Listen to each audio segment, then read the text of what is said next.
Você está no Arco 43, o podcast educacional da Editora do Brasil.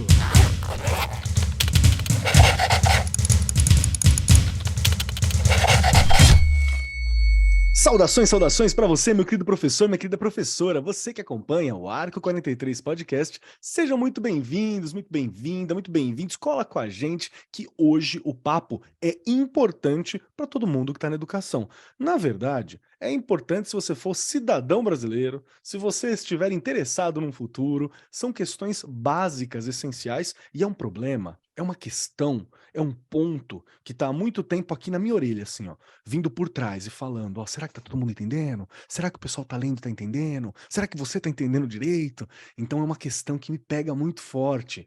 Hoje nós vamos conversar sobre o analfabetismo funcional. O que que é isso? Por que que é um problema? Eu tenho certeza que você, que é professor, que é professora, que está na sala de aula, que está relacionado à educação, sente os impactos de alguém que lê e não consegue compreender muito bem, não está ali num ponto avançado de leitura. Hoje nós vamos conversar com pessoas super especialistas para a gente entender um pouquinho mais, de forma mais técnica, e não só naquele feeling que a gente tem, né? De falar, ai, acho que não está entendendo, acho que não está pegando. Hoje a gente vai conversar um pouquinho mais sobre. É um tema de suma importância. E para me ajudar hoje aqui está ela, as palavras da minha vida, a grande escrita, a minha tábua cuneiforme do Oh, primeiro meu Deus. alfabeto, Regiane Taveira. Seja muito bem-vinda, minha querida. Tá Que pronta pro de... papo? Meu Deus, que delícia! Amei. Olha, Minha Kelly, pedra de você... Roseta, né? Meu Deus, você consegue, assim, olha, né, se renovar, renovar as suas palavras a cada episódio, e eu amo, eu me sinto, é o momento que eu me sinto, desculpa, eu me sinto. Eu acho que você já colocou muito bem aí, Keller, é um assunto que a gente precisa realmente discutir, refletir, mas além disso, agir, não é? Porque a coisa só tem aumentado. Parece que é um assunto simples, mas ele é um assunto ainda muito complexo. E se a gente for pensar no que é, né, educação, no que é alfabetizar, não é só você decodificar letras, é você ir muito além disso, é você se libertar. Quando você consegue ler, entender, compreender, você se liberta. E é isso que nós queremos, não é? Como professor, como Perfeito. professora, mas ainda é um caminho a ser percorrido aí que não é fácil. Mas eu vou parar, porque tem muita gente para nos ajudar aqui hoje, Keller, não tem? Tem sim. E hoje nós temos pessoas de alto garbo e elegância compondo esta mesa aqui. Vou chamar a Cláudia Miranda, que é professora de língua portuguesa, literatura e história da arte, mestre em educação pela Universidade Católica de Petrópolis, graduada e pós-graduada pela Universidade Federal de Juiz de Fora, em Minas Gerais, além de professora que atua na formação de professores em escolas públicas e privadas e também autora de livros e outros materiais didáticos, impressos e digitais, sempre na área de linguagem, ali conversando com a literatura, nesse tipo de trabalho incrível. Seja muito bem-vinda, Cláudia. Pronta para o papo? Muito obrigada. Muito obrigada, Keller. Obrigada por essa interlocução também, Regiane e Vanilde, que eu nem conhecia. Né? Muito legal ter esse espaço de discussão.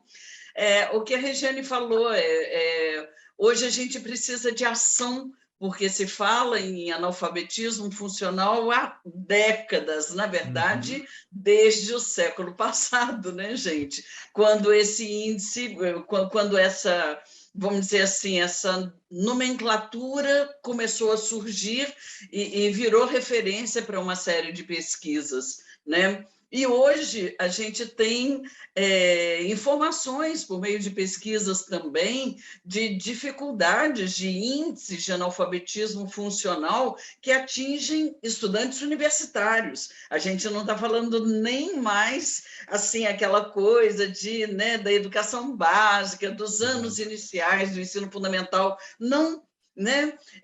O analfabetismo é uma condição de letramento que atinge, inclusive, estudantes universitários. Então, realmente a gente partir para uma ação, para uma política pública realmente responsável e para superar os índices calamitosos que a gente tem. Né? Mas obrigada, né, ao podcast. Esse podcast da Arco é uma delícia participar dele. Obrigada, Kelly. E, mais uma vez, né, Regiane e Vanilde, muito bom a gente poder bater esse papo. Bem, show de bola e um papo essencial, né? E como já falamos, Ivanilde Moreira está aqui com a gente também, que é pedagoga, mestra em Linguística Aplicada pela Universidade Estadual de Campinas, tem muita experiência na área de linguística, com ênfase em filosofia da linguagem, atuando principalmente nos temas de educação, linguagem e alfabetização, ou seja, uma pessoa perfeita para estar aqui conversando com a gente sobre esse tema tão importante. Ivanilde, seja bem-vinda, pronta para o papo? Cuidado com esses adjetivos aí, perfeitos, porque, né? Brincadeira, zoeira. Pessoal, muito boa tarde, que prazer, viu, Cláudia, te conhecendo aqui agora, também não tivemos ainda oportunidade antes de conversar. Regiane, Keller, o pessoal da agência toda aí, né? Obrigada aí pela experiência, pela oportunidade, pelo espaço, para tratarmos de um assunto tão contemporâneo e tão importante, né? E tão preocupante, na verdade, como esse analfabetismo funcional. Perfeito, perfeito. E vamos lá, né? Para a gente começar a bater esse papo, é preciso situar você, meu querido ouvinte, minha querida ouvinte, professor, coordenador, estudante que está aqui com a gente. Você já deve ter ouvido o termo analfabetismo funcional. Eu me lembro que a primeira vez que eu ouvi, inclusive, foi num tom de brincadeira, falando assim, ei, analfabeto funcional, sabe? Uma coisa tipo, tá entendendo a placa? Tá entendendo o texto? Tá entendendo o sentido? E meio que virou uma palavra que às vezes vira e mexe, aparece, pinta numa conversa de professor. Porém, o analfabetismo funcional é um problema social que afeta milhões de pessoas em todo o mundo, incluindo muitos países tidos como países desenvolvidos. Porque apesar de saber ler e escrever, as pessoas que estão nessa condição, nessa situação de analfabetas funcionais, elas têm dificuldade em compreender e interpretar textos que não são complexos, textos simples, o que pode limitar a participação na sociedade e afetar negativamente a própria qualidade de vida. Sim, ter dificuldade para ler hoje em dia é você estar excluído de uma camada importantíssima da existência humana. Tudo passa por um texto. Sabe aquelas brigas de internet que a gente sempre vê? Às vezes é só alguém que não entendeu um ponto, não entendeu um contexto, não entendeu uma frase do que está acontecendo ali. Com o passar do tempo, o analfabetismo funcional acaba se tornando um obstáculo para o desenvolvimento pessoal e profissional e requer muitos esforços contínuos para ser combatido. Porque assim como alguns problemas que nós conversamos aqui, algumas situações que nós já falamos no arco em programas anteriores, o analfabetismo funcional ele é facilmente mascarado. Você às vezes não percebe ou demora um pouco para perceber. Essa é uma das questões. Portanto, no caso do Brasil, apesar da redução no número de analfabetos nos últimos 15 anos, segundo o INAF, que é o indicador de alfabetismo funcional, o analfabetismo ele persiste e o analfabetismo funcional ele está aqui afetando, como já conversamos aqui na abertura, estudantes universitários muitas vezes, desmentindo a crença de que é uma condição ligada à falta de escolaridade. Ah, é porque não teve uma formação. Gente, está na universidade. Então, alguma formação teve, a básica completa, para poder chegar lá, por exemplo. Então, quando a gente fala de letramento, isso vai muito além da habilidade técnica de ler textos, envolve uma capacidade crítica de compreensão, elaboração de opiniões, opiniões próprias, estar diante, se relacionar com diferentes conteúdos e alcançar este pleno nível de alfabetização deve ser uma meta para todos, né? Nós precisamos entender para ter acesso à cultura, a boas relações, a emitir a mensagem que nós queremos e compreender a mensagem que nos é dada. Então, é importante demais essa discussão para nós, que somos professores, educadores e estamos no meio da educação. Para começar esse papo, Regiane Taveira, quero saber Bora lá.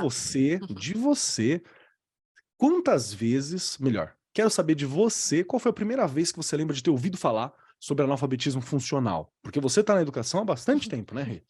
Há bastante tempo. Bora lá. Olha, você sabe, antes a gente não usava muito o analfabetismo funcional, era assim, não está alfabetizado direito. Parece Não se prático esse termo. não se alfabetizou direito, né? Era uma coisa que não se usava especificamente a palavra funcional ali. E eu lembro, bom, como eu já falei aqui, eu comecei a dar aula em 90, até um pouquinho antes, 89, porque eu era menor ainda, quando eu comecei a dar aula de alfabetização de adultos numa igreja, né? Com um padre, enfim. E justamente ali, olha só, ali já, hein, comecinho de 1990, eu lembro de numa reunião, a gente comentar e discutir as questões ali da alfabetização de adultos, e aí entrar, né, a questão de não foi alfabetizado direito e não sei o quê, e essas questões, porque assim, tinha muita gente ali que fazia a alfabetização, que estava na escola com a gente, que eles tinham passado pela escola em algum momento. Só que Você já eles não pressupõe que a base existia, né? Uma base, alguma coisa Isso. existia. Eu acho que eu tinha ali, a gente tinha em torno de uns 25 alunos, eu tinha 5 que nunca tinha ido para a escola. O Uau. resto já haviam passado pela escola, tá? Desistiram, claro, porque a maioria nem eram aqui de São Paulo, eles tinham vindo de outros estados, claro, para conseguir aí melhor condições de trabalho, enfim. E aí, eles tinham passado em algum momento pela escola, mas aí eles entravam nessa condição de analfabeto funcional, de não conseguir resolver uma situação, um problema. Eu lembro, né, de um dos alunos, isso me marcou muito, ele deveria ter uns 60 e poucos anos, e ele falar: "Dona Regiane, eu não consigo entender as questões de quando receita médica, não consigo ler". Ele não lia nada, mas ele tinha passado pela escola, ele tinha a antiga 4ª série, que a gente eram por blocos, né? De primeira série à 4ª série. Ele tinha, mas ele não conseguia. E aí, então, aí eu escutei o termo, tá? Lá no começo de 1990, 90 e pouco, Ou tá? Foi seja, não é aí uma que novidade, né? não é. Eu acho que a Cláudia já colocou isso aqui logo no começo também.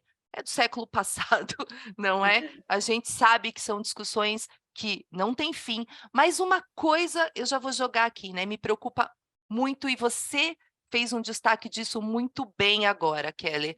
As pessoas têm chegado à universidade, né, com uma super defasagem no processo de ensino e aprendizagem. Coisas estão ficando para trás em algum momento aí dos ciclos de aprendizagem. Isso é muito sério, não é? Porque parece que eles sabem e eles não sabem.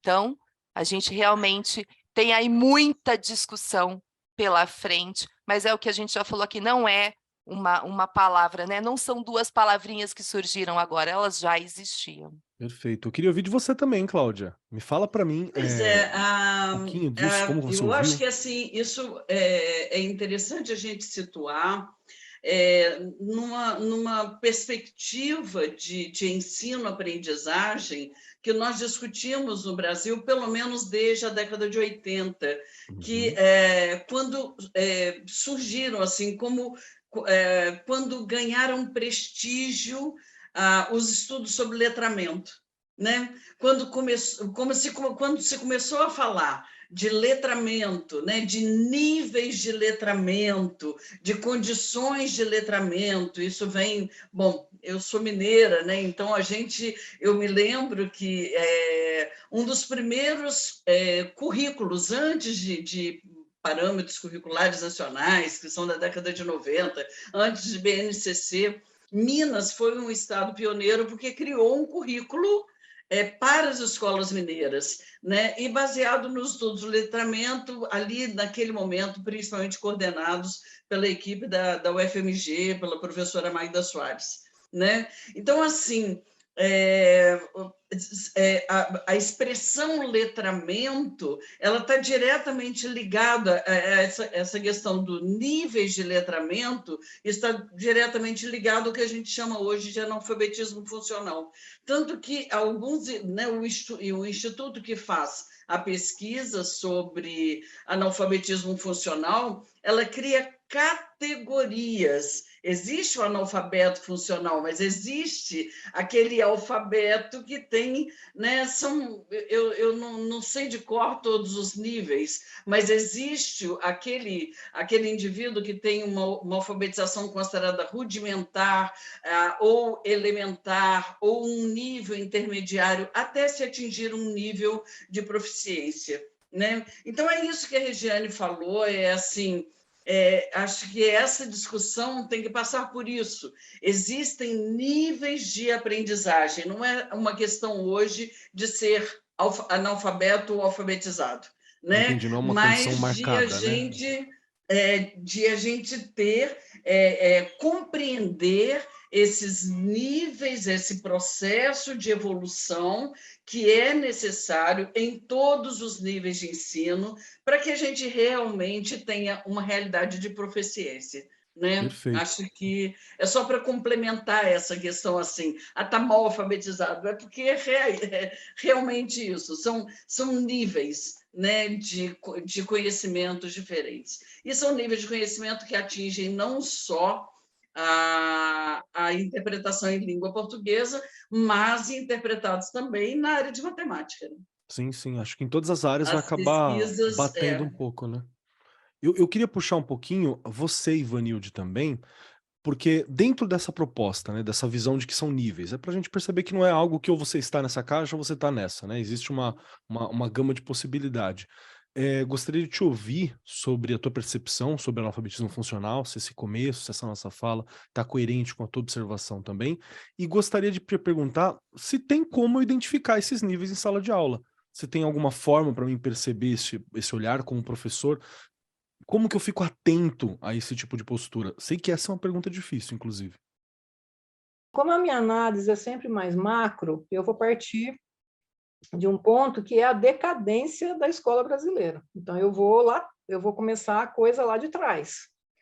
Né? Nós temos uma decadência total da educação brasileira, que já começa em 1759, quando os jesuítas foram expulsos daqui.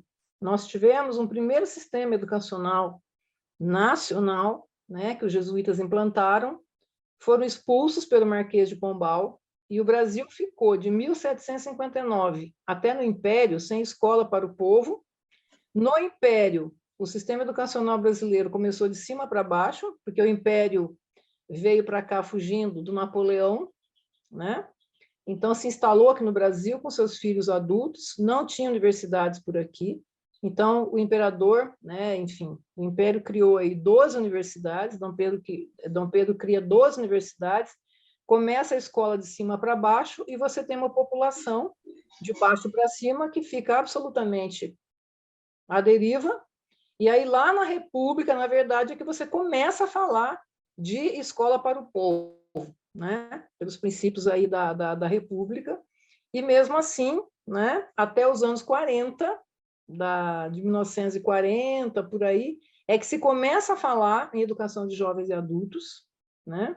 A primeira LDB do Brasil, a Lei de Diretrizes e Bases da Educação Nacional, a primeira nossa é de 1961 a 4024. Eu nasci em 62, então vou fazer 61 anos agora, dia 24, e a LDB primeira nossa tem a minha idade. E aí você tem uma sequência de horrores na pedagogia brasileira, uma coxa de retalhos que vai misturando a tradição jesuítica com a cultura brasileira, que é plural, que é diversa. Isso vai desembocar, a partir da LDB, em projetos curriculares absolutamente mal elaborados, e essa ausência de um sistema nacional de educação que temos até hoje, esse lugar ainda não foi preenchido, né?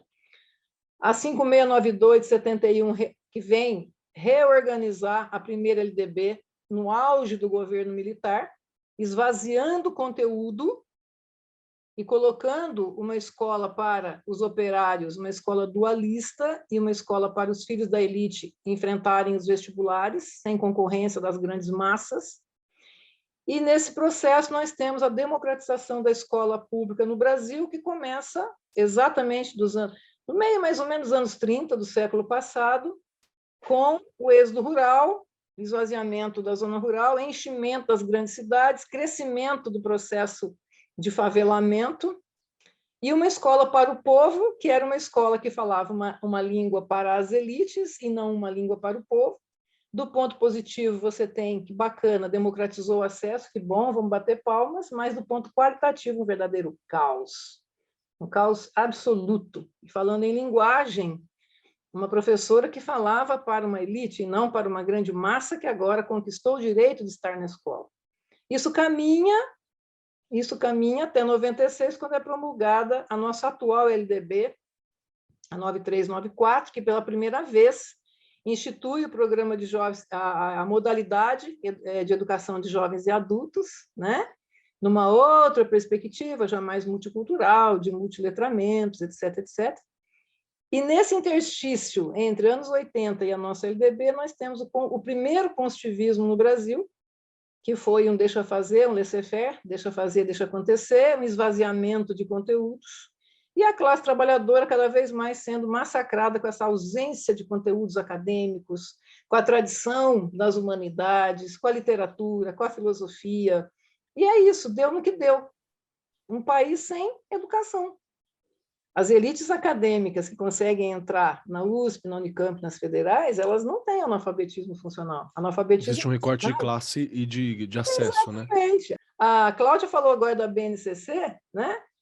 A BNCC está aí tentando trazer uma base nacional comum para alinhar minimamente direitos de aprendizagem, desde a educação infantil até o ensino médio, para que pela primeira vez se fale a possibilidade de se ter garantido por lei direitos constitucionais de educação, de conhecimento acadêmico. E é uma tentativa. E adivinha o que está acontecendo com as elites? Já estão se debatendo contra a BNCC. A BNCC está sendo rejeitada pelas elites. E tem intelectuais aí adoçando esse mal-estar das elites. É o que é mais triste, né? Para a gente que trabalha com educação popular, que acredita na escola pública. O que mostra que o trabalho é longo, né? Para quem é professor, tem um trabalho que ele tem várias frentes, né? Tem a frente da sala de aula, mas tem toda uma frente política, tem toda uma frente social, tem toda uma luta coletiva para que isso se trabalhe, né? Não adianta a gente só ficar na luta, que é muito importante do dia a dia, porque a gente está lidando com aquela pessoa que está na nossa frente, né? Então temos que fazer o possível por ela, claro, nosso estudante, mas também tem essa luta macro, que ela precisa ser enfrentada, né? A primeira condição que eu vejo para a gente sair desse buraco é tomar consciência. Quero muito de você, porque você sempre levanta a questão de uma luta coletiva, de uma busca por política pública, né? E a gente pensar qual é a função concreta dessa escola, não é? O que nós estamos fazendo nessas escolas? E além disso, eu vou bater na teclinha que já deve estar até quebrada de tanto que eu bato. Formação de professores de verdade. Não dá mais para a gente achar que temos formação suficiente. A formação nunca para, ela tem que ser em serviço, ela tem que ser continuada, com pessoas de alto gabarito, de verdade, onde a coisa realmente funcione, chegue até a escola, que é o chão da fábrica, que eu brinco, é onde tudo acontece, é realmente onde tudo acontece, mas pode acontecer de forma positiva ou de uma forma negativa. E o que não dá mais é para que seja de forma negativa. A gente precisa continuar, urgentemente de boas formações, não é? A gente precisa mostrar, e aí eu vou até além ali um pouquinho, pensando já nessas questões de formação. O professor, lá no primeiro aninho, né, que eu trabalho com os anos iniciais, 1º a 5º ano, eu tenho que realmente saber alfabetizar. Claro, eu tenho que entender daquilo. Claro. Não dá para eu pegar um livro e chegar na sala e falar, eu vou alfabetizar. Não é assim.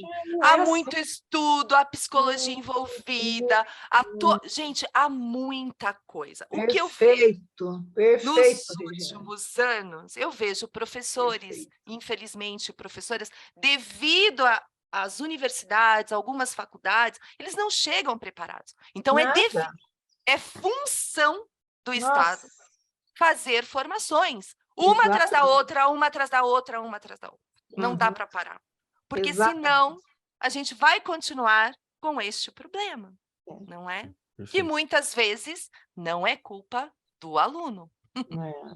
De jeito nenhum. Na verdade, a gente está falando, quando a gente fala sobre estudante, no geral, nós estamos conversando sobre alguém que é vitimado e às vezes nem percebe, né, a situação em que se encontra, ou não entende que Não, não aquele tem. texto que você está observando, ele deveria ter um significado extremamente mais profundo, né? Deveria ter um Exato. significado muito maior. Então, é como se fosse mesmo uma parcela da realidade que não está sendo atingida por um grupo de pessoas por não conseguir decodificar aquela parcela da realidade. É. Faz sentido, Cláudia, esses pontos que nós estamos colocando dentro de uma linha macro, dentro de uma observação para você?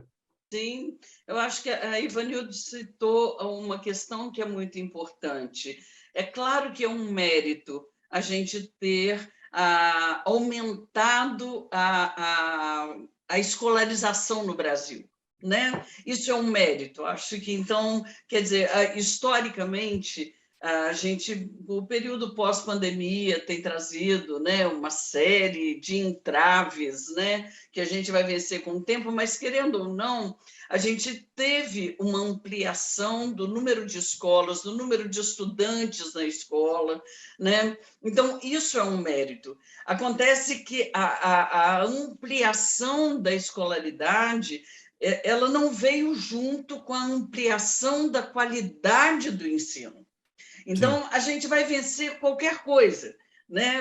Porque a gente, o analfabetismo funcional, quer dizer, como a gente falou, na verdade, a questão é macro, né? É uma questão de letramento que é muito mais profunda, né? A gente vai vencer esses desafios quando a gente realmente conseguir criar uma escola que seja uma escola de qualidade, uma escola que incentive o aluno a ter prazer pelo conhecimento, a ser curioso, a ter interesse em aprender, né? É por isso que, assim, eu, particularmente, eu sou uma grande defensora da BNCC, sabe? Eu acho que, assim, ela veio... Só Essencial, né? que ela precisa, assim, precisa haver um arcabouço para que realmente ela seja implementada. Uma das grandes questões que a gente tem no Brasil é que nós temos políticas públicas que são descontinuadas a cada momento, são descontinuadas por causa de mudança de governo, são descontinuadas por causa de interesses acadêmicos ou interesses políticos, enfim, né? Para que a gente realmente tenha uma escola de qualidade, é fundamental existir um projeto, mas que seja um projeto de longo prazo.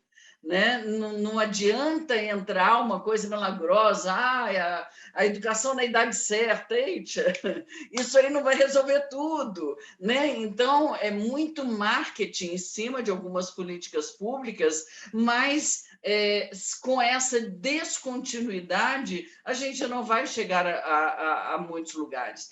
Né? Nesse sentido, como eu falei, a BNCC ela chega como um projeto de educação nacional. E se ela chega com esse amparo, né? Porque ela tem um amparo de lei, né? Então, nós temos que criar condições de efetivá-la, né? É fundamental. E nós temos instrumentos, gente, né? Eu costumo dizer assim que, olha, nós temos as provas, o SAEB, todos os institutos de pesquisa, todas as metodologias de pesquisa que a gente tem hoje. A gente tem a pesquisa sobre analfabetismo funcional, a gente tem as pesquisas feitas tanto em relação ao ensino superior quanto ao ensino básico, né? Para que servem essas pesquisas? Elas servem exatamente para diagnosticar onde estão os problemas, para que especialistas, para que estudiosos possam criar alternativas de resolução, de solução desses problemas, né?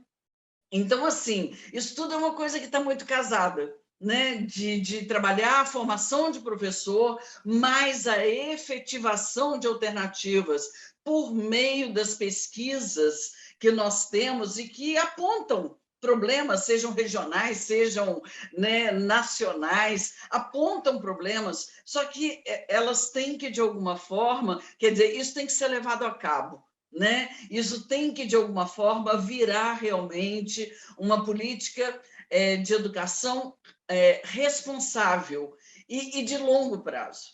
Senão, na verdade, a gente vai continuar debatendo, né? A gente vai mais continuar gerações criando sofrendo, né? classificações. Agora não é mais analfabetismo funcional, agora é um nível de letramento tal, agora é a Analfabetismo setorial. alfabetização na idade certa. Agora a gente vai continuar criando categorias, mas não vai resolver aquilo que é essencial. E isso passa, como eu falei, pela formação de professores, as meninas falaram, e não tem jeito, passa pela formação de professores, passa por uma valorização do trabalho do professor, né? Porque tem que haver uma valorização, inclusive em termos de remuneração, incentivo para que o professor ele invista na sua própria formação continuada, tem que haver isso, um plano de carreira que se estenda para todo mundo, né? Para que realmente o professor invista na sua formação. Enfim, como estamos falando, tudo muito, muito complexo, mas eu particularmente acho que assim, a gente está começando com o pé direito, com a BNCC. Eu acho que, pelo menos, pela primeira vez, a gente tem um projeto de educação nacional, e isso tem que ser valorizado. Perfeito. Como que a gente vai concretizá-lo, aí são muitas, né? São muitas as ações necessárias. Eu gostaria só de levantar uma questão que é bem importante, que já tem um norte aqui para você, professor, que está ouvindo a gente, que está acompanhando, já tem alguns pontos que foram muito bem levantados aqui. Primeiro, entender que o problema ele é um problema grande, ele é um problema estrutural, ele é algo que nós precisamos, obviamente, ter nossas lutas locais, porque a sua preocupação, professor, professora que está ouvindo a gente, é diretamente com o estudante que está na nossa frente, que está ali em sala com a gente, ele é a pessoa que nós estamos tentando, né, suprir, tentando auxiliar, mas passa por uma luta coletiva importantíssima, porque toda mudança ela é coletiva, obviamente, quando a gente fala de mudança social. E aí, nesse ponto, meu querido professor, minha querida professora, engaje nas lutas coletivas pela educação, porque quem vai lutar pela educação somos nós, né, que estamos vivenciando ela, que somos especialistas da educação, então é importante ficar de olho nesse ponto mesmo. Entenda a BNCC, entenda os processos, cobre as formações, acho que essa é uma questão super importante, porque eu vivo conversando, né, quando nós temos os programas aqui, eu vivo falando que eu acho a alfabetização uma coisa mágica e que ela é uma coisa que eu não domino.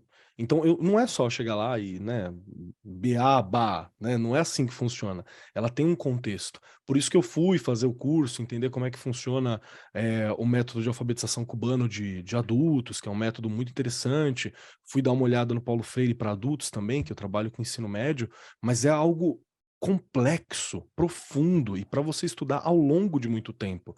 Acho que é bem importante levantar essa questão.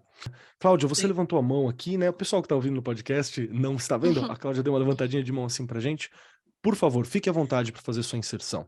Então, porque a gente estava comentando exatamente essa questão da qualidade da educação, né? E eu acho que assim a gente tem hoje dados alarmantes de evasão escolar que são uma prova mais do que concreta de que está tudo errado, né? Porque assim a gente tem, né, é difícil, a gente ainda tem uma série de os pais de maneira geral ainda, né, põem as crianças na escola, o ensino fundamental 1 ainda tem um grande número de crianças, né, ainda com a pandemia a gente teve um impacto nesses números, mas de qualquer maneira nós chegamos a ter mais de 90% das crianças brasileiras na escola há alguns anos, né, antes da pandemia. Esses números agora tendem a melhorar de novo, né, porque a gente está vencendo uma série de coisas. Mas a gente tem um impacto, uma reflexão sobre a qual a gente tem que parar, sabe, para pensar com muita seriedade. que é a quantidade de menino que está saindo da escola, principalmente Sim, a partir do 7º, 8º ano, né? É um contingente de mais de 5 milhões de jovens que estão fora da escola, né? E não existe também, não é essa história assim, está fora da escola para trabalhar, não é bem isso.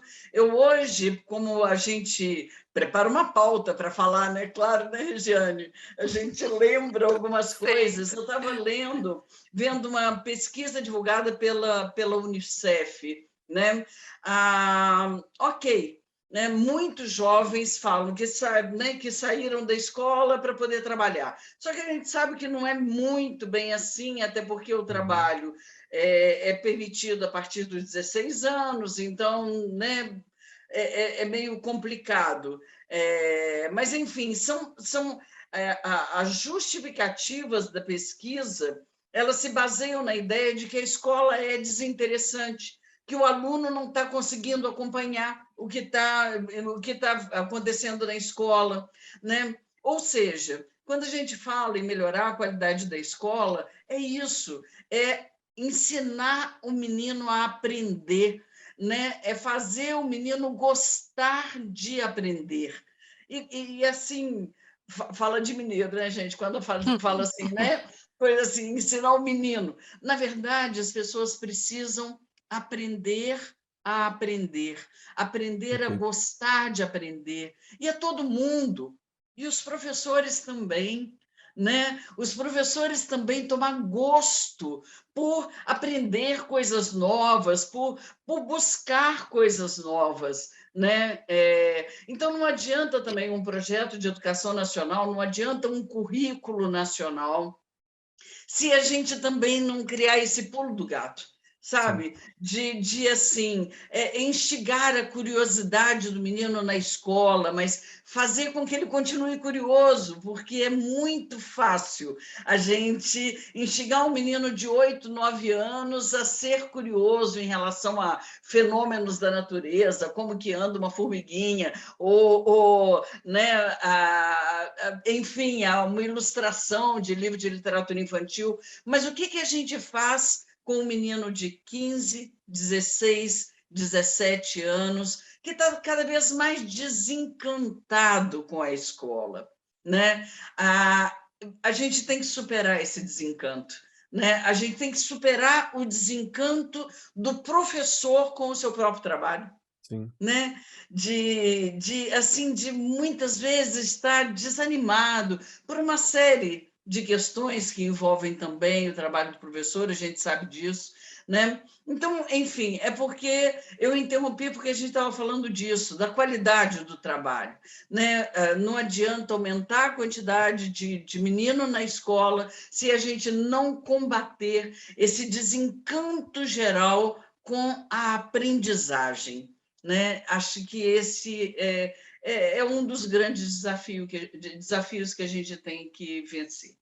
Gostei muito da reflexão, porque ela é importante. E eu repito que ela é importante porque, sim, nós temos uma luta macro para fazer, só que esse seu ponto, Ivanilde, ele é essencial, porque, de novo, a gente está na situação hoje, né? Essa postura de tentar ensinar a aprender, tentar ensinar a compreender, é uma postura que ela tem um tom micro e ela não resolve o problema em grande escala, mas ela resolve, ou pelo menos ela combate a questão dentro da minha sala de aula.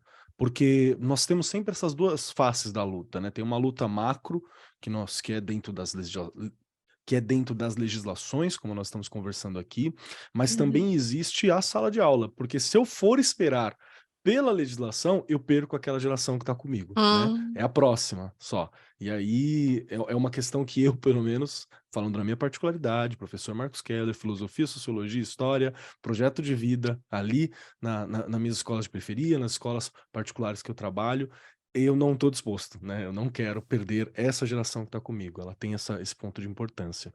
Quero ouvir você, Regiane Taveira. Primeiro, o que a gente está fazendo nessa escola? Victor Paro já diz, tem que ser uma escola prazerosa. O aluno, eu brinco muito, eu falo muito isso em formação, o aluno ele é obrigado a estar lá. É obrigatória a matrícula desse aluno na escola, não é obrigatória? Tem a idade para ele entrar na escola, é obrigatório. Ele não tem escolha aos 6 anos. Eu não quero ir para a escola, que nem eu fazia, que eu já brinquei aqui num episódio, porque eu sabia que ficaria lá minha vida toda. Agora, a gente tem um outro lado aí que cabe a nós, os adultos da situação. Somos os professores, as professoras desse Brasil, certo? Ninguém amarrou a gente lá, certo? Alguém te forçou, Keller? Amarrou uma cordinha no seu pescoço e falou, vem dar aula, Keller! De jeito Não. nenhum. Eu mesmo amarrei e Eu pus todos também os dias. fiz isso. Então, quem me conhece sabe o quanto que eu defendo e brigo a questão do melhor para o aluno. Me desculpa, né? Quem me conhece sabe que eu falo mesmo. Então, essa coisa de bom dia, boa tarde, sorrindo sim, porque a criança chega na escola e ela tem que ser bem acolhida, ela tem que ser bem recebida. A alfabetização começa aí, inclusive, não é? Quando eu recebo bem essa criança.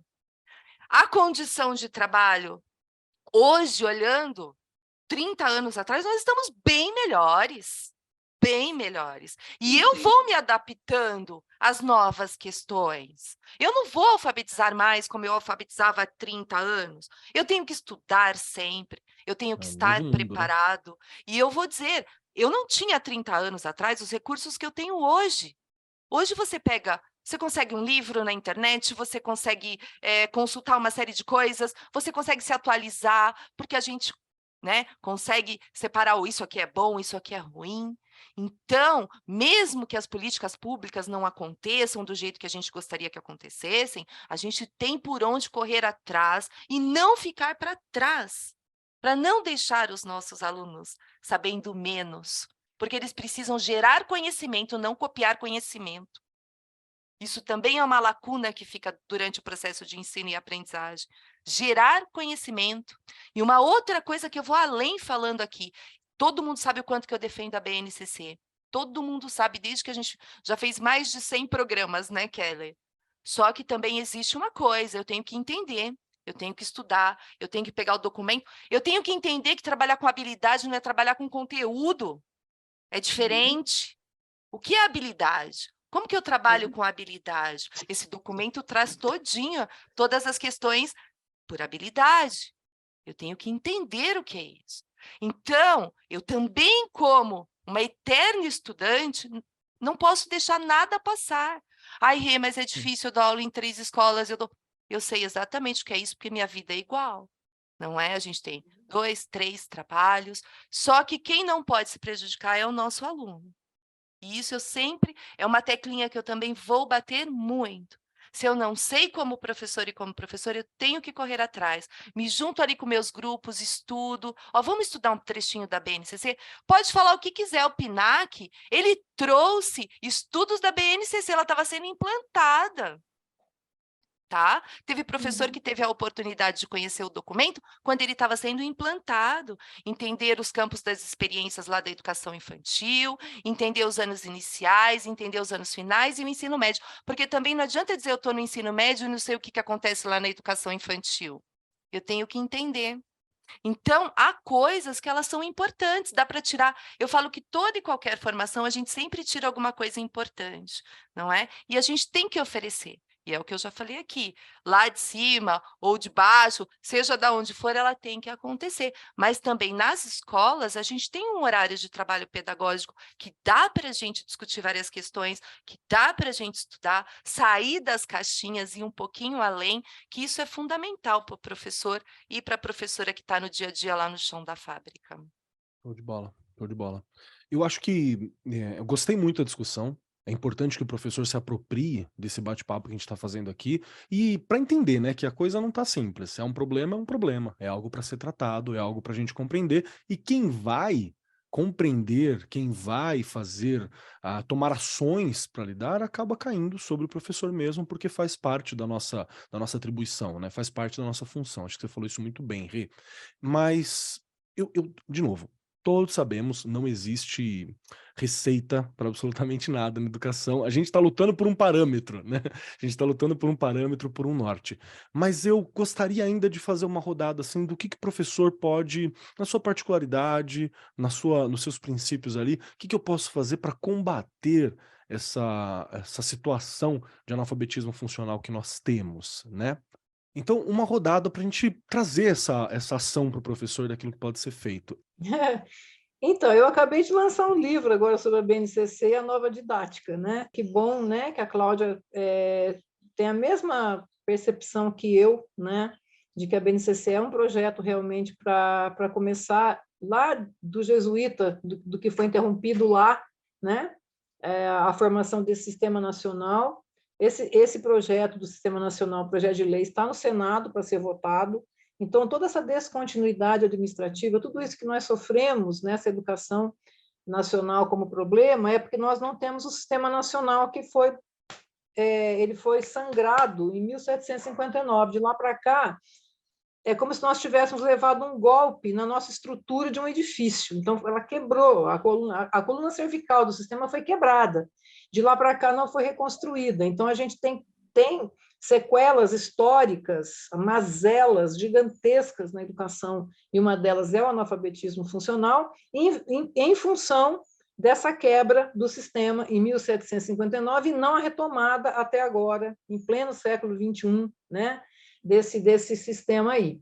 Por isso, daí essas descontinuidades administrativas que tanto acontecem. Em relação à alfabetização e ao letramento e à área da literatura, que, no meu modo de entender, é uma arma, não vou usar essa palavra, que ela é muito horrorosa, mas ela é uma estratégia potente, né, para nós trabalharmos aí os efeitos nocivos do analfabetismo funcional, a literatura como uma grande estratégia. Nós temos uma história de alfabetização no Brasil que ela é muito caótica, ela é muito interrompida, com várias tendências que entraram aí, a tendência da tradição, o comportamentalismo, depois o construtivismo de Emília Ferreiro, o mal entendimento do estudo dela com a Teberoski, depois o letramento da Magda entrando no começo, tentando arrumar isso tudo, e agora, finalmente, a Magda, né, que pena que ela morreu 1º de janeiro, com 90 e tantos anos, mas a Magda conseguiu escrever um livro extraordinário, chamado Alfabetização, a Questão dos Métodos, em que ela coloca ordem nessa casa do analfabetismo, né? E aí escreve também a obra mais recente dela, o Alfaletrar, né? Alfaletrando, enfim, que é o que temos de mais completo, de mais extraordinário de contribuição para quem vai trabalhar com alfabetização hoje. A literatura, no meu modo de entender, ela entra aí assim. Vamos chamar o SEA, que é o Sistema de Escrita Alfabético, de esfinge. A esfinge, ela é enigmática, né? Para você ser letrado, alfabetizado, você precisa desvendar os mistérios dessa esfinge, que é o Sistema de Escrita Alfabético, que tem lá ele tem lá o seu decálogo de regras e que você não pode furar, se você não aprende a ler e escrever. Quando a criança está na educação infantil, esse leitor que está para ser potente, ele tem um mediador que faz ele pula a esfinge. Então, a criança não precisa atravessar a esfinge para ela ser seduzida pelo enredo, pela história, pelo autor, pelas narrativas. Então, o mediador da educação infantil, ele faz esse pulo sobre a esfinge e traz a criança para esse universo magnífico da literatura. Quando a criança chega na alfabetização no Brasil, que é um verdadeiro caos, e uma coxa de retalha de pressupostos epistemológicos diversos, o que acontece? Essa esfinge não consegue ser decifrada adequadamente pela criança, que é o SEA, que é o Sistema de Escrita Alfabética, por conta das tendências pedagógicas, desses ismos da vida que tanto afetam a alfabetização no Brasil. Então, essa entrada no universo literário, ela é traumática, ela é problemática, por quê? Porque não consegue decifrar essa esfinge direito. E aí associa ler com chatice, ler com dificuldade, ler com, eu tenho que ler. E aí vai virando uma bola de neve, chega no Fundamental 2, a criança, o pré-adolescente já está com esse trauma, já não quer mais saber, aí vem os hormônios, vem outras questões existenciais, quem eu sou. Chega na universidade, o que você tem? Um sujeito que não decifrou a esfinge que associou ler e escrever com coisas horríveis, com chatice, e que deu no que deu. Não interpreta o que lê, não consegue produzir 3 linhas com lógica, não tem começo, meio e fim, não tem sequência lógica no pensamento, não tem uma linearidade, e o resultado disso é isso que vocês estão chamando de analfabetismo funcional, né? Então, esse caos absoluto, a literatura poderia nos ajudar, mas, infelizmente, para ela chegar ali, você tem que ter projetos de país, você tem que ter política pública, enfim. Então, tem toda essa... gente, essa conversa comprida. Não tem problema, não. Cláudia Miranda, gostaria de te ouvir sobre algo que eu posso fazer, algo que, na minha realidade, na minha situação, enquanto professor, na sala de aula, que ação que talvez eu possa tomar para começar um combate, para identificar o problema, para lidar com isso, com o analfabetismo funcional e todas essas questões dentro da minha realidade. Kelly, são muitos os caminhos, né? São muitas frentes que a gente tem que abrir. Mas Evanilde falou de uma coisa que eu acho que é super interessante, sabe? Que é o trabalho com a literatura. A literatura, ela cria empatia. A literatura, o trabalho com a literatura desenvolve autoconhecimento. Se a gente tiver, de uma maneira mais sistemática, um trabalho com a educação literária na escola, eu acho que a gente já começa a investir numa mudança dessa postura do aluno em relação à sociedade em que ele vive, em relação a si mesmo, pela autodescoberta, né? E também pela empatia, pela alteridade, né? Pelo conhecimento do outro, de outras realidades, por meio da literatura. Eu tenho a alegria de... Eu tenho alunos, 2 alunas especificamente, nessa semana, assim, é um barato, uma delícia quando eu dou aula para elas online, né? Com uma delas eu estou trabalhando Machado de Assis, e aí, de repente, ela, assim, como, né, como uma descoberta, né? Como ela virou e falou assim: nossa, Cláudia, mas o cara era genial, né? Porque ele era muito bom, entendeu? Sim, E uma outra vizinha, que eu morando no interior, né? E aí a escola um pouco mais precária, que não sei o quê, eu falei assim: vem aqui, eu vou fazer o meu trabalho voluntário aqui, vem cá que eu vou te dar aula, né? Você vai, vamos estudar junto.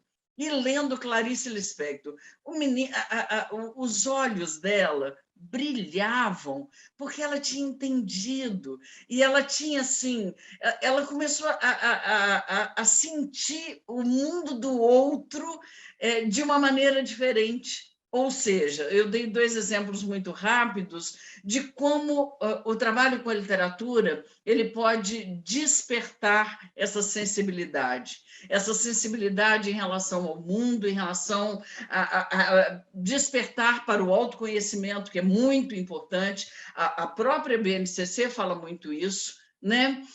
Desenvolver o senso estético, porque na medida em que você é capaz de criar essa apreciação, né, estética, seja pela pintura, seja pela literatura, você também é capaz de transcender aquelas coisas mais comuns, mais cotidianas, e entender o mundo maior do que, de repente, a gente consegue entendê-lo. Então, eu acho que, né, esse incentivo à literatura, acho que é um dos caminhos. São muitos, ok. Você pediu para eu apontar uma coisa, eu acho que isso seria uma grande...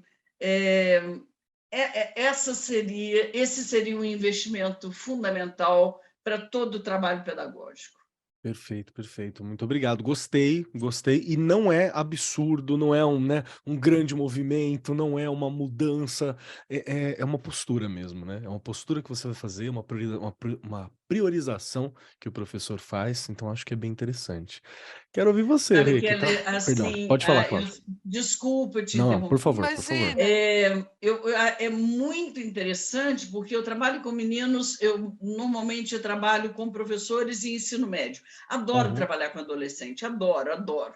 Adoro, porque o bicho é curioso, né? Eles são assim, incomodados, né?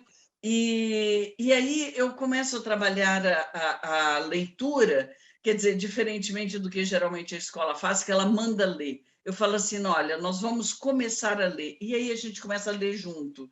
E eu leio em voz alta.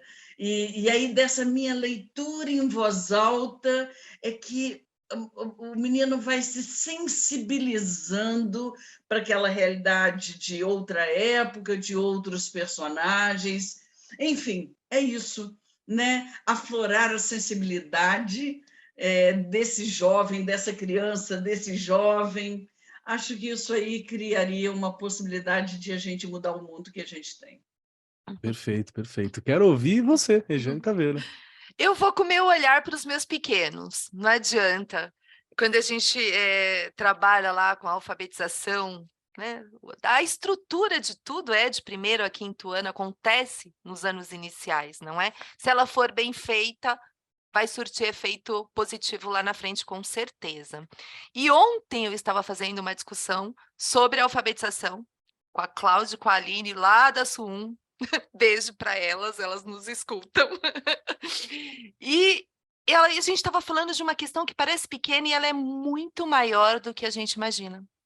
Quando você está alfabetizando ali a criança, ela passa por momentos de troca de letra, tá? Você começa com a letra bastão, você vai para a letra cursiva. Há crianças que demoram muito para se apropriar da letra cursiva. Ai, Regiane, mas para que precisa? Precisa, tem um momento do cérebro que você precisa dar uma mudadinha. Nem que depois, como adulto, ele resolva escrever com letra bastão, tá? Mas ele precisa, é um treino mesmo, já há estudos sobre isso, dele passar da letra bastão para a letra cursiva. Tá? E aí, a letra impressa, uma série de coisas. Se eu lá, nos anos iniciais, não trabalho isso bem, esse aluno vai ter letra que ele não consegue ler e entender. Olha que interessante. Ele chega no sexto, no sétimo, no oitavo ano, e você vai dar um texto para ele, dependendo do tipo de letra, ele não lê. Você vai achar que ele não está alfabetizado, assim, né? Não começou o processo dele de alfabetização, enfim. Vai dizer, nossa, esse menino não aprendeu nada. É o tipo de letra. Parece uma coisa boba, não é uma coisa boba. Ele não consegue ler, letra cursiva, por exemplo, tá? Então, se você vai trabalhando diversos tipos de textos, de gêneros, né, de textos, de formas de letras, lá no começo, discutindo, ensinando técnicas de interpretação de texto, A parte existem mecânica técnicas. mesmo, né? A parte mecânica Exato, mesmo do trabalho. exato. Lembra que até vou falar assim, ontem a gente falou um pouquinho disso, leitura é um conteúdo. Então, se você ensina o menino ali a ler, ler e escrever ler por prazer, ler para estudar, você vai ensinando técnicas. Isso é importantíssimo, porque ele vai conseguir destacar pedaços trechos do texto para entender melhor. Ele mesmo vai falando, isso aqui eu não entendi muito bem, mas isso é técnica, isso é o professor que ensina, ele não aprende sozinho. Então, parece que é uma coisa boba, lá no comecinho do processo de alfabetização desse aluno, a gente precisa ter olhares bem específicos para cada um deles, não dá para ser no coletivo, cada um aprende de um jeito, outros vão mais à frente, outros vão mais devagar, mas eu preciso prestar atenção onde está a dificuldade de cada um, porque uma lacuna no processo de alfabetização vai gerar uma série de efeitos negativos lá na frente no processo de ensino e aprendizagem dessa criança. Muito bom, muito bom. Eu gostaria muito de ter como acrescentar alguma coisa mais prática, né, nesse sentido, mas, de novo, eu não tenho nenhuma especialização no quesito da alfabetização, sou ali um curioso nesse sentido, mas Um curioso maravilhoso. Obrigado. Eu gostaria Ele dá muito só ótimas dicas aqui. E o que eu queria era só deixar claro, assim, que é um É um pecado, para não falar um crime, você impedir que alguém não tenha acesso a uma parcela tão importante da cultura, do legado, da história humana, quanto, né, se ele for privado de uma compreensão mais profunda. Logo no começo, né, no bate-papo, a gente falou um pouco sobre ler Shakespeare. Sim, é difícil pra caramba ler Shakespeare. Inclusive, tá ficando mais difícil conforme o tempo passa, né? Porque vai ficando cada vez mais distante aquele tipo de linguagem. E é por isso que a gente tem algumas traduções, algumas facilitações, e são importantes. Mas ainda assim, o ideal é que nós não tenhamos só facilitações, mas a gente tenha algo aproximado do texto original, ou do mais original possível. Então, para mim, de novo, a literatura ela é uma ótima saída, e eu gostaria que os professores não tivessem medo da utilização de literaturas de apoio. Livros facilitados, livros simplificados, para você perceber esse processo, né? Uhum. Talvez você lê um livro de romance de amor mesmo, mais simples, ou com uma linguagem mais moderna, pode ser uma porta de entrada para no futuro vir um Morro dos Ventos Uivantes, sabe? Pode ser que uma literatura mais próxima, um livro mais curto, uma adaptação dos Miseráveis de poucas páginas, seja o começo, desde que você olhe para o estudante, para lá no futuro falar assim, olha, o livro de verdade ele é um calhamação, tá? Você pode um dia pegar ele para dar uma olhada, né? Uma facilitação em quadrinhos de Shakespeare pode ser muito legal para que você chegue ao Shakespeare no outro momento. Entender que existem patamares, né? E aí tem tanta coisa como uma gamificação, como prestar atenção no progresso, que eu acho que podem ajudar a gente a combater no nosso micro esse dia a dia, que é legal dar essa olhada, né? Então acho que é uma boa dica. Mas estamos batendo o nosso horário final aqui e chegando no momento final desse programa, saibam, minhas queridas convidadas, e Regiane, que é sempre participante fixa e parte da mesa junto comigo aqui como host, temos agora o momento das 3 questões. As 3 questões são 3 perguntinhas, uma delas não é bem uma pergunta, né? Mas convencionamos a chamar assim, para o momento final deste programa. E as 3 perguntas são dificílimas, complexas. A primeira seria, e se você gostou do programa.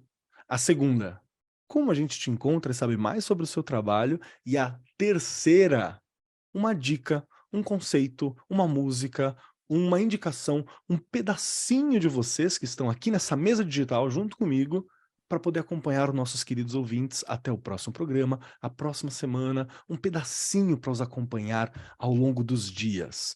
E para dar tempo das nossas convidadas pensarem, Regiane Taveira, minha querida Regiane Taveira, para você as 3 perguntinhas clássicas, nossas de todas as semanas. Se você gostou do programa, onde achamos Regiane e a indicação dessa semana?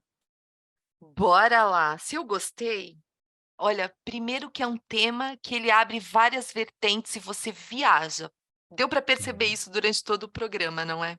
Porque não tem como você falar só disso. Você vai falando de várias coisas, porque são muitas, muitas vertentes, não dá para falar apenas só do assunto ali, aquilo só, não é? Porque é o que você falou e falou muito bem. É um assunto complexo e ele vai se estendendo, ele é maior do que a gente imagina, bem maior. Eu amei, quero mais, quero bis. Precisamos de mais discussões assim, precisamos de mais ideias. Eu, como sempre, fiz um monte de anotações aqui e não permito mais, Keller, que você diga que você não entende de alfabetização. Eu vou te dar bandeirinha vermelha toda vez que você fizer isso. Tudo bem. E eu estou aqui no Arco 43, estou lá no Instagram, no Facebook, e como eu sempre brinco, estou lá no chão da escola, onde toda essa mágica acontece. Eu ainda acredito muito na escola, acho que a escola brasileira evoluiu muito, e eu tenho certeza absoluta que nós, professores e professoras, vamos continuar acreditando nesse negócio, porque esse negócio um dia vai dar certo. Tem que acreditar, a gente tem que ter esperança. Paulo Freire, temos que ter esperança, não dá para desistir. Eu vou deixar como dica aqui para já levantar aí os ânimos dos professores e das professoras. Ânimo, eu chorei, tá? Então eu vou dizer para vocês que eu tenho certeza que alguns irão chorar também, né? Vou deixar aqui o filme O Aluno, uma lição de vida, um filme, olha, eu não tenho palavras para dizer o que eu senti e como nós somos privilegiados estando aqui no Brasil. com tudo, nós somos privilegiados. E fica aí até já uma frase do filme que também me marcou muito. A educação é a chave e nós somos o cadeado. Então, bora continuar nesse negócio que não dá para ficar sem.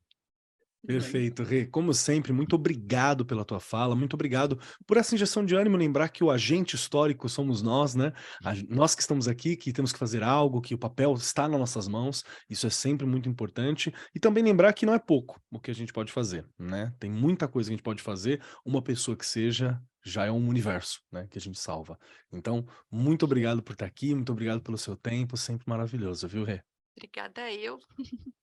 Cláudia Miranda, minha querida Cláudia, que já falou aqui que é de Minas, que está no meio do mato num casebre maravilhoso, né? Já convidou a gente para visitar aqui em off. Cláudia, quero muito agora que você seja a pessoa a responder as 3 questões. Primeira, se você gostou do programa. Segunda, como eu acho Cláudia, como sei mais sobre o trabalho de Cláudia. E terceira, uma indicação, um pedacinho da Cláudia para nos acompanhar. Fica à vontade. Bom, para começar, adorei, claro. Muito obrigado, Kelly. Fiquei com ciúme, porque, poxa, a Regiane tem um prestígio, né? Não, tudo é Regiane. A Regiane está sempre aqui. Ó, Regiane, eu estou com ciúme. Tá Que bom? delícia! Estou com ciúme, porque ó, tem um tratamento diferenciado. Que Vai é ter que vir isso? mais, Cláudia, então. É isso. Não, mas olha, Deus. brincadeira. Adorei e gosto muito desse tipo de trabalho, né? Acho que é tão bom, é ótimo esse tipo de interlocução. A gente cresce muito com isso, ouve coisas novas. Já vou sair procurando o livro ali que, né, da colega que já está indicada. Quer dizer, acho muito, muito legal. Gostei muito de participar. Kelly, dinâmico, né? O apresentador é dinâmico, entendeu? Obrigado. Então, muito legal mesmo. Obrigada, né, pelo convite. Estou aqui à disposição mesmo. Acho que é uma delícia fazer esse tipo de participação. Onde que encontra? De redes sociais é o Instagram mesmo, né? @CRS Miranda, porque eu sou a professora Cláudia Miranda, né? E em livros, né, publicados em várias editoras, né? Eu tenho muitos materiais didáticos publicados, mas, enfim, né? Adoro, pode, né, fazer contato com, seja pelo Instagram, seja encontrando de uma outra forma. Acho bem legal quando assim um professor faz, né, manda uma mensagem pedindo ajuda, alguma colaboração ou indicando alguma coisa. Perfeito, estou mesmo à disposição. E uma dica, bom, eu seguiria mais ou menos o caminho da Regiane, mas eu vou ampliar. Como eu falei assim, eu acho que uma das coisas, o apuro estético amplia a nossa sensibilidade com o mundo. Então, a gente está falando para os professores aí, olha, pensa mais em ler mais livro. Se na cidade tem um centro cultural, tem uma exposição lá, por menor que seja a cidade, tem centros culturais, sempre tem exposição, uma exposição de fotografia, de um pintor da cidade, né? Vá ao cinema, ouça música todo dia, né? Ouça música, porque a música também vai despertando. Eu sou daquelas pessoas que assim acordo, eu ponho uma música para ouvir para fazer meu café, né? Normalmente, porque isso tudo vai despertando na gente uma outra sensibilidade, né? Para nós mesmos e para o mundo. E acho que é isso que a gente pode, levando, né, essa experiência boa com a arte, com a produção artística de maneira geral, a gente vai conseguir levar isso para os alunos de uma forma muito mais significativa, né? Vamos ler mais, vamos mais ao cinema, vamos ouvir mais música, acho que a gente pode começar a transformar um pouquinho o mundo por aí. Perfeito. Cláudia, muito obrigado pela tua fala, muito obrigado pela tua presença, pelo seu tempo em estar aqui com a gente, por essa discussão que ela é difícil, mas ela é importante. Não tem como passar pela educação sem ter essa preocupação, sem estar atento desse jeito. Muito obrigado pela sua sensibilidade, conversando sobre, entendendo as ações, compreendendo que é difícil para nós que somos professores também, mas mesmo assim tá na nossa mão fazer esse trabalho, agir diretamente ali, porque somos nós, né? Quem está na sala somos nós. Então, muito obrigado por toda essa atenção, por todo esse cuidado, viu? Obrigado mesmo. Obrigada a vocês. Até. Perfeito. Ivanilde Moreira, que está aqui com a gente. Olha só, hein? Agora você tem 3 questões dificílimas e muito importantes para serem respondidas, para poder acabar aqui, para a gente poder sextar. Esse programa a gente está gravando na sexta, gente. Poder entrar o fim de semana. Então, ó, 3 questõezinhas complexas. Lá vai. Primeira delas, se você gostou do programa, o que você achou dessa discussão, desse bate-papo nosso aqui? Segunda questão, onde eu encontro o Ivanilde? Como que eu entro em contato? Como é que eu sei mais do trabalho do Ivanilde? Como que eu te acho? Claro, se quiser ser encontrada, né? E terceira questão, um pedacinho da Ivanilde para nos acompanhar ao longo da semana. Pode ser uma música, pode ser uma proposta cultural, um livro, tendo a ver com o tema, não tendo a ver com o tema, algo que demonstre um pouquinho de você para nos acompanhar até a próxima semana. Bom, eu amei o programa, achei assim interessantíssima a proposta, o tema é muito pertinente, fico muito feliz de ter podido contribuir de alguma forma, aprendi muito com vocês aqui, escutei coisas incríveis, agradeço muito a oportunidade e parabéns por desenvolverem uma atividade tão importante também para os nossos professores e professoras que merecem o melhor, né? Então, parabéns pela iniciativa, gostei muito. Onde me encontrar? Bom, o Instagram, hoje eu creio que é o caminho, né? Eu tenho o meu endereço, é @professor Ivanilde, facinho de guardar, né? Não tem segredo. E, então, @professor Ivanilde, eu sempre posto ali as minhas ideias, onde eu estou, as palestras que dou pelo país afora, os cursos, né? E, agora, assim, para deixar como um fechamento, eu gosto muito de contar uma pequena história, que eu acho que isso reflete bastante o meu espírito, sabe? Era uma vez uma estrada que tinha um poço d'água e vinha vindo um homem e estava com muita sede. Esse homem encostou no poço, quando foi tomar água, ele viu que tinham algumas formigas ali. Ele matou as formigas, tomou a água e foi embora. Nessa mesma estrada vinha vindo um outro homem também com sede, e ali estavam também as formigas. Ele vai, toma a água, ignora as formigas e vai embora. E aí, para terminar, vem um terceiro homem, também com sede, o poço, as formigas. O que ele faz? Ele percebe a presença das formigas, ele percebe que as formigas estão com fome, ele alimenta as formigas, e só depois de alimentar as formigas é que ele toma água e aí ele vai embora. A esse primeiro homem, eu dou o nome de egoísmo, um dos piores defeitos do ser humano. Ao segundo homem, eu dou o nome de indiferença, uma das piores dores que um ser humano é capaz de suportar. E ao terceiro homem, eu dou o nome de amor, que é a força mais potente do universo, a força que verdadeiramente transforma pessoas, cenários, lugares. E é com todo esse amor que eu me despeço de vocês nesse podcast dedicado à educação. Grande Perfeito, abraço. perfeito. Vanilde, muito obrigado pela participação, muito obrigado pelas exortações. Importante nós atentarmos para essa questão, para uma luta coletiva, pelo papel do professor nesse processo todo. Acho que é muito importante. Obrigado por participar desse jeito, por trazer suas ideias, por se posicionar, por ter esse tempinho com a gente, viu? Muito obrigado. Tá certo. Muito obrigada a vocês. Um grande abraço. Até mais. Chegando então a minha vez, agora, vamos lá. Primeiro, eu amo o programa, eu acho muito importante, eu gostei muito desse programa discutindo sobre democracia, discutindo sobre participação, discutindo sobre alfabetização, discutindo sobre o analfabetismo funcional, discutindo sobre política pública, discutindo sobre o papel do professor, discutindo sobre história da educação no geral. Nós tocamos em vários pontos só para mostrar como é uma questão profunda para se discutir. É algo que realmente nós não vamos encerrar em um programa, porque vai para além. Alcança nossas salas, do Oiapoque ao Chuí, tá todo canto, tá todo lado, a gente precisa discutir. o analfabetismo funcional. Faz parte dos grandes problemas, das grandes questões que nós temos para o futuro, né?